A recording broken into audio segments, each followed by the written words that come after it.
No dia 14 de julho de 2019, Bianca Devins, em seus 17 anos, conversava com seus amigos pelo celular, no banco do passageiro de um carro. O condutor, e na época amigo de Bianca, era Brandon Clark, com 21 anos. E obcecado pela garota, ele estava prestes a passar de amigo para assassino. Durante uma discussão, o homem revelou uma faca para Bianca, que infelizmente não seria capaz de se defender. Mas o plano de Brandon ia além de tirar a vida de Bianca.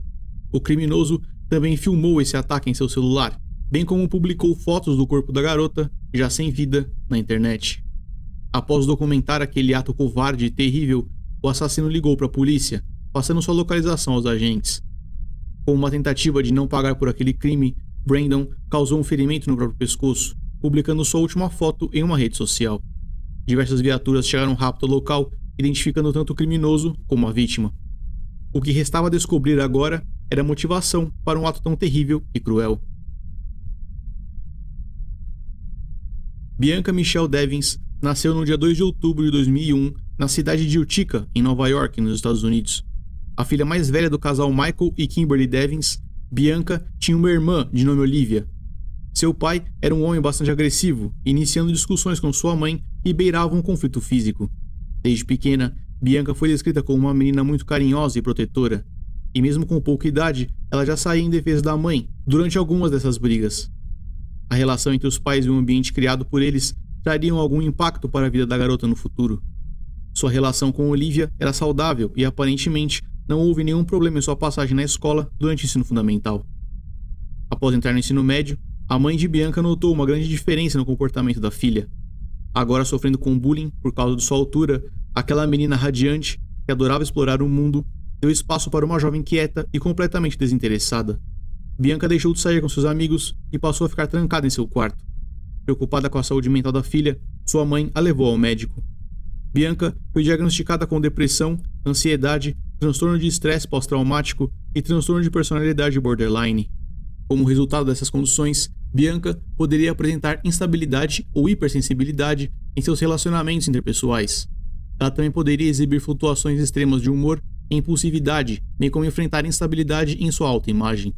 Eventos traumáticos, como as brigas constantes que assistia dentro de casa, podem ter impactado no desenvolvimento desses sintomas na garota, o que pode ou não ter sido agravado pelas mudanças naturais que ocorreriam nessa etapa de transição entre a juventude e a vida adulta. Pelos próximos meses, Bianca atendeu a muitas consultas, indicando que ela estivesse tendo algum tipo de acompanhamento profissional. De qualquer forma, a jovem agora não saía mais, permanecendo em casa sempre que não estivesse na escola. Tornando-se cada vez mais tímida e isolada do mundo, Bianca foi abraçada pela internet. Hi, it's like 6 in the morning and I'm currently editing this, but I just wanted to let you know that I'm so funny.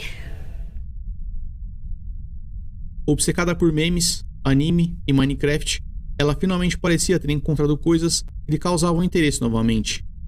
O anonimato da internet deu a Bianca a liberdade de ser quem ela sempre quis ser. Após o seu caso receber a atenção da mídia, muitas reportagens trataram Bianca como sendo um ícone importante na internet ou uma influenciadora famosa, o que não é verdade. A maioria dos seguidores de Bianca naquela época, em suas redes sociais, eram amigos e familiares. Foi apenas após a tragédia que suas páginas alcançaram grandes números de seguidores. Na internet, Bianca participava de múltiplos fóruns, grupos e redes sociais. Entre os apelidos mais usados pela moça estavam Switchblades, Bia, Oxcontin e BGTFO. Ela passava horas conversando em comunidades online, oferecendo conselhos e realmente ouvindo os problemas das pessoas. Quando perguntavam sobre os seus, entretanto, ela mentia, evitando contar a verdade. Apesar de sua dificuldade em se relacionar com seus colegas de escola, ela parecia bastante à vontade em conversar com estranhos na internet. Utilizando contas diferentes, ela parecia assumir também personalidades diferentes. É possível que ela não gostasse de quem ou como era na vida real, tendo a necessidade, então, de alterar a si mesma no ambiente digital. Com o tempo, a reclusão de Bianca levou a crises de ansiedade e ataques de pânico sempre que ela precisava sair de casa, o que deixou sua mãe ainda mais preocupada. Como resultado, a mulher optou por remover a filha da escola, fazendo com que ela terminasse os estudos de maneira domiciliar. Agora passando ainda mais tempo em casa, Bianca continuou escavando a internet, até chegar aos fóruns do 4chan. Esse site, que está longe de ser o lugar mais saudável da internet, abria conversas e discussões sobre os mais variados tópicos. E talvez levada pela inocência, Bianca utilizava suas fotos reais, tanto em seu perfil como em suas publicações. Não demorou até que o bullying da vida real a alcançasse também no mundo digital. Apesar de ser acusada de apenas estar procurando atenção por parte da comunidade, Bianca também recebeu muitas mensagens positivas de outros membros. Em pouco tempo, ela foi cercada por um pequeno grupo de fãs que passaram a segui-la em todos os lugares da internet. Bianca era uma adolescente que enfrentava muitos problemas referentes à sua saúde mental, e talvez o 4chan não fosse o melhor lugar para alguém como ela.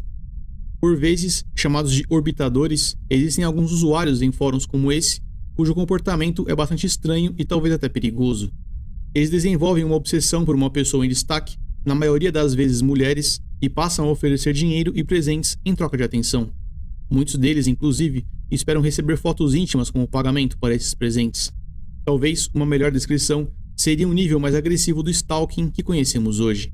A obsessão por celebridades é algo que podemos observar na sociedade atualmente, com pessoas realizando atos realmente extremos em nome de sua fascinação. Bianca era o alvo perfeito para esses usuários. Alguém facilmente manipulável em busca de validação. Esse fenômeno foi extremamente potencializado pela internet e redes sociais. Muitos indivíduos, provavelmente tão isolados quanto Bianca, criam em suas cabeças a fantasia de estar em um relacionamento com uma celebridade ou subcelebridade. E quando essa fantasia é ferida ou quebrada de alguma forma, geralmente termina em comportamentos agressivos e por vezes criminosos. Comumente observado pelo vazamento de informações pessoais, bem como documentos, endereço e fotos íntimas caso existam, conhecido também como doxing. Quando não conseguem aquilo que querem, esses indivíduos também utilizam de ameaças e chantagens como forma de vingança. Esses eram os sujeitos com os quais Bianca conversava na internet. Usuários perigosos e instáveis que ofereciam presentes para uma adolescente triste em seu quarto. Muito provavelmente, Bianca não tinha conhecimento sobre o lugar que estava frequentando. E ainda que aquele não fosse o lugar mais saudável, vale dizer que nem todos os usuários do 4chan são criminosos. Aos 15 anos de idade, ela conheceu um rapaz de 18, cujo nome foi censurado pela mídia. Esse relacionamento que nasceu na internet chegou à vida real e não agradaria a mãe de Bianca. Esse homem também sofria com alguns transtornos mentais e abusava de diversas substâncias. Descrito pela família de Bianca como um relacionamento tóxico, o casal permaneceu junto por 2 anos, entre constantes brigas e separações. Também nesse período, Bianca fugiu de casa 3 vezes para morar com seu namorado, rendendo à polícia 3 reportes de pessoa desaparecida. Em cada uma das vezes, ela foi encontrada pelos agentes, acompanhada por seu namorado. Criando uma forte dependência emocional por aquele homem, Bianca parecia ignorar todos os pontos negativos daquela relação. Em uma das ocasiões, esse homem gravou uma relação íntima com a garota, e após uma de suas brigas, publicou esse vídeo na internet. Quando a mãe de Bianca ficou sabendo, levou a filha até a delegacia para denunciar o namorado. Como ela era menor de idade, aquela gravação transformou-se em uma acusação grave contra o então namorado de Bianca. Após chantagens emocionais e certas ameaças, ele conseguiu que Bianca parasse de ajudar a polícia, arquivando suas acusações. O que nos ajuda a entender o motivo pelo qual a mãe da garota tentou impedir que aquele relacionamento continuasse. Com a ajuda da polícia, a mãe de Bianca conseguiu colocar a filha em uma espécie de programa de supervisão para pessoas necessitadas. O foco é tentar controlar ou corrigir comportamentos de indivíduos que ainda não completaram 18 anos de idade. Isso acontece quando o comportamento do sujeito foge do controle dos pais, guardiões ou autoridades. Foi então instalada uma tornozeleira eletrônica em Bianca para que sua localização fosse monitorada. Mas infelizmente, a jovem já estava totalmente refém do controle de seu namorado. Ela então conseguiu se livrar da tornozeleira, fugindo mais uma vez com o homem.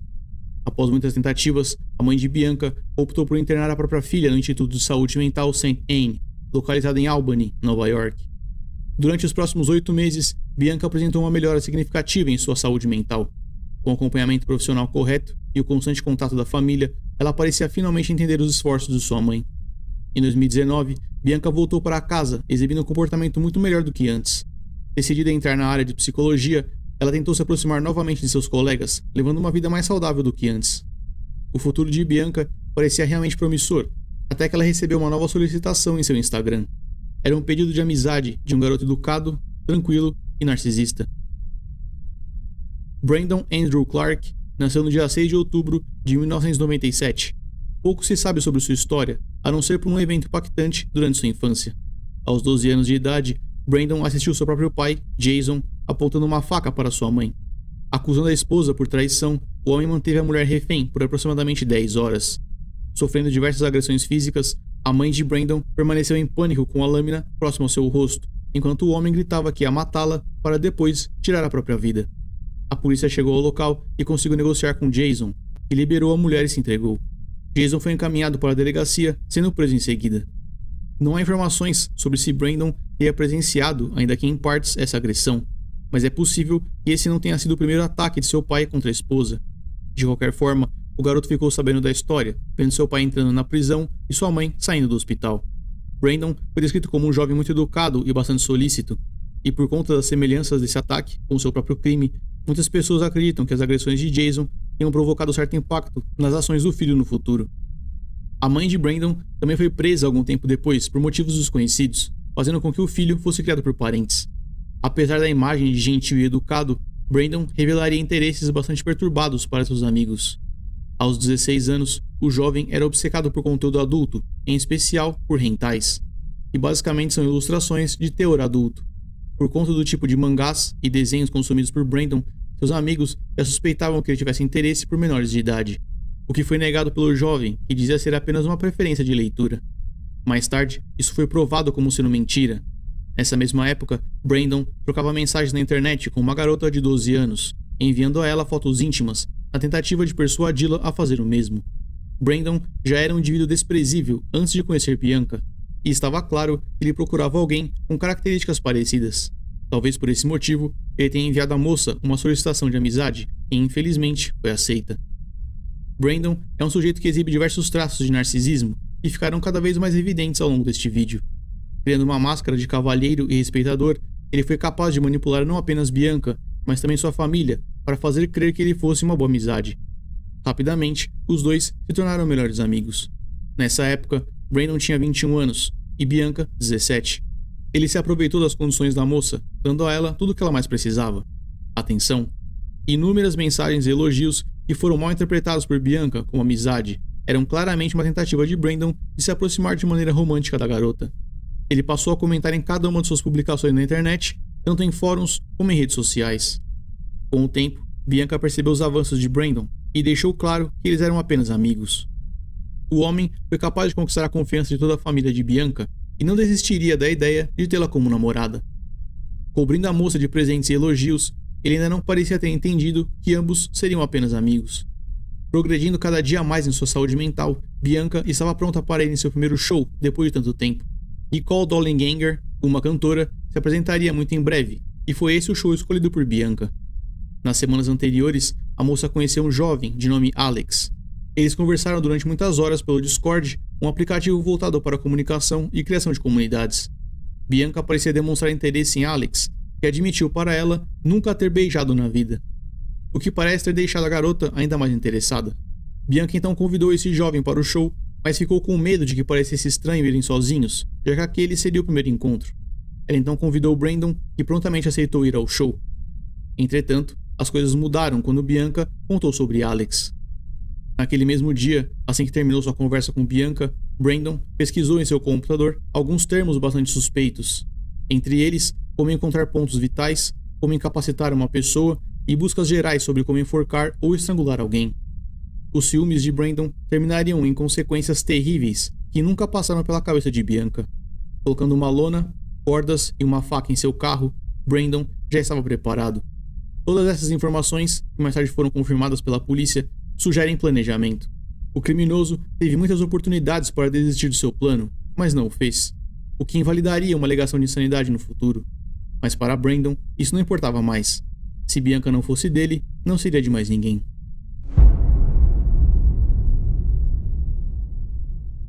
Era dia 14 de julho de 2019 e o show já estava começando.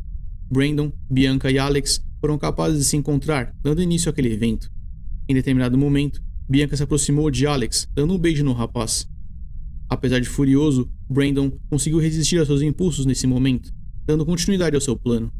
Fato esse que mais tarde também lutaria contra ele no tribunal, uma vez que isso provava que Brandon estava no controle de seus próprios impulsos e emoções. Do contrário, o ataque teria sido realizado após a provocação. Com o término do show, Alex se despediu e retornou para casa. Bianca entrou novamente no carro de Brandon e começou a conversar com alguns amigos em seu celular.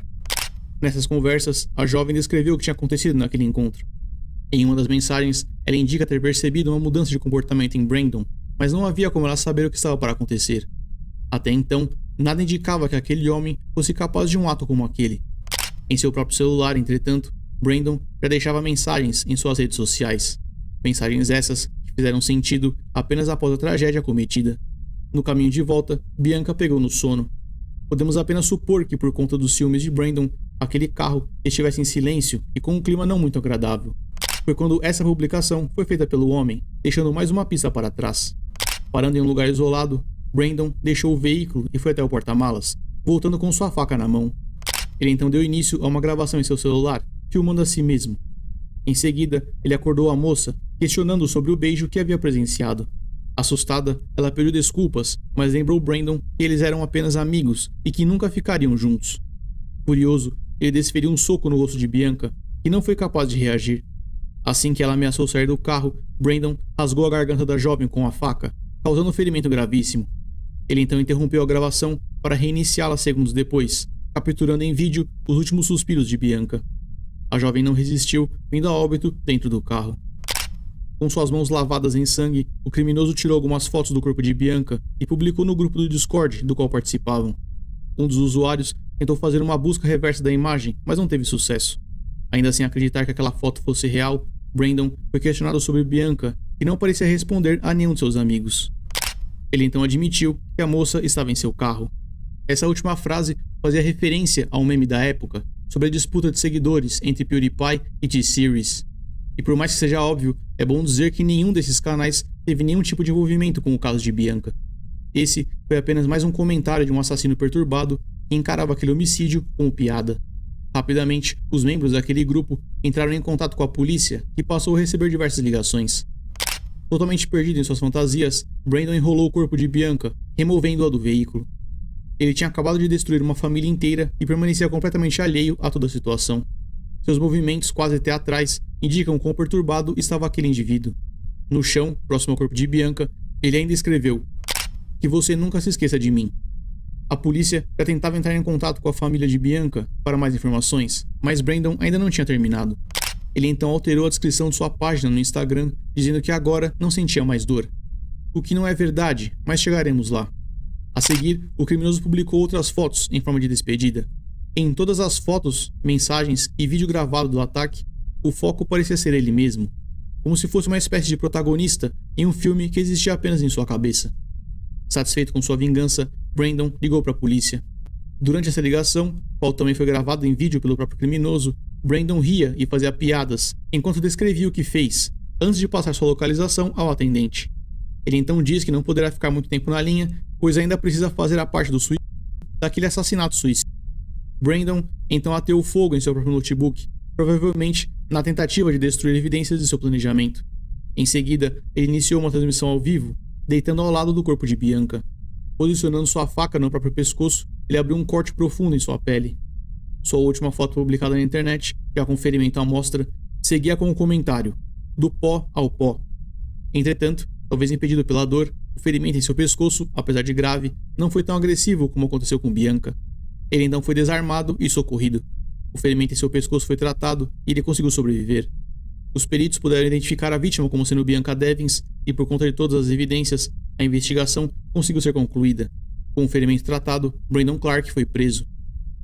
Durante seu interrogatório, o criminoso parecia mais interessado em saber como a mídia o descrevia do que qualquer outra coisa, indicando que ele tivesse feito aquilo em troca de fama e glorificação pessoal. Brandon tirou a vida de Bianca para tentar mostrar que, diferente dos outros, ele não aceitaria seu desprezo ou indiferença. Ele pretendia ser descrito como uma espécie de justiceiro, o que não poderia estar mais distante da realidade. Por todos os portais de notícia, Brandon foi descrito como pedófilo, covarde, mimado e que não sabia ouvir um não como resposta. Uma descrição exata de quem ele realmente era. O que parece ter ferido o ego do criminoso, mas não é como se alguém se importasse com isso. Após declarar-se culpado e retirar essa declaração mais de uma vez, Brandon solicitou a troca de seu advogado durante suas audiências. Por conta da pandemia, esse processo levou aproximadamente 2 anos, até que ele fosse julgado por seus atos.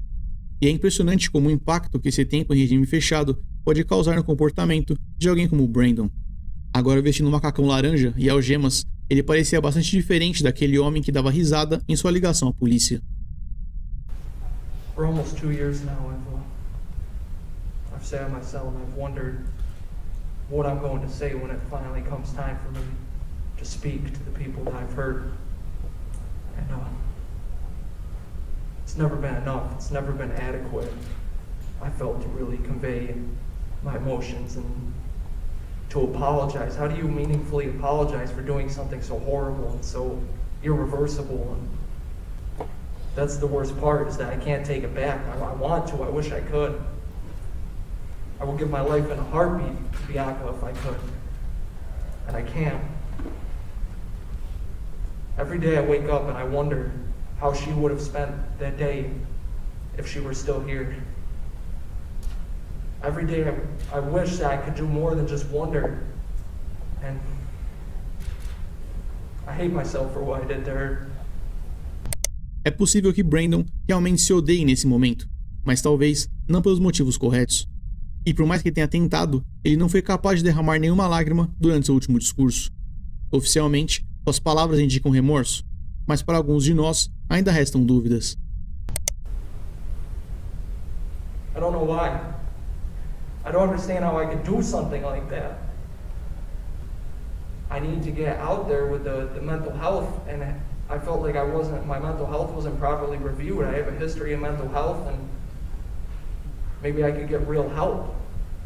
That's the confusing part. It seemed like in the beginning you were focused on the family, the pain that you caused that family. And somewhere in the interim, you started to focus on yourself.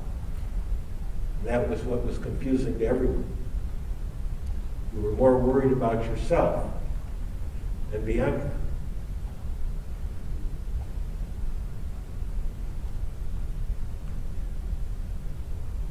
I mean, the thing is that I can't undo what I did. I can't.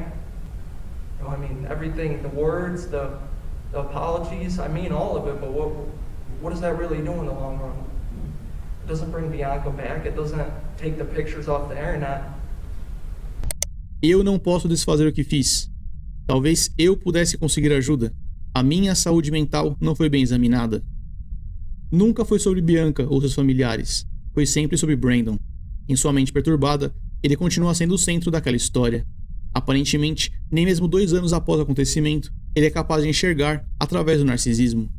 Ou também, isso pode ser uma tentativa de conseguir empatia, na esperança de amenizar sua pena. E se for esse o caso, sugere completa ausência de remorso por parte do assassino. No dia 16 de março de 2021, Brandon Andrew Clark foi julgado culpado por homicídio em 2º grau, o que significa que a justiça entendeu que não houve premeditação e, portanto, o crime teria ocorrido como consequência de imprudência.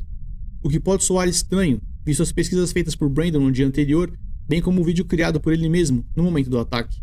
Ele foi condenado à prisão perpétua com um mínimo de 25 anos em regime fechado antes de ficar elegível para a liberdade condicional. Hoje, aos 26 anos de idade, Brandon Clark permanece encarcerado no Centro Correcional de Segurança Máxima Attica, em Nova York. Ele ficará elegível para a liberdade condicional em 10 de julho de 2044.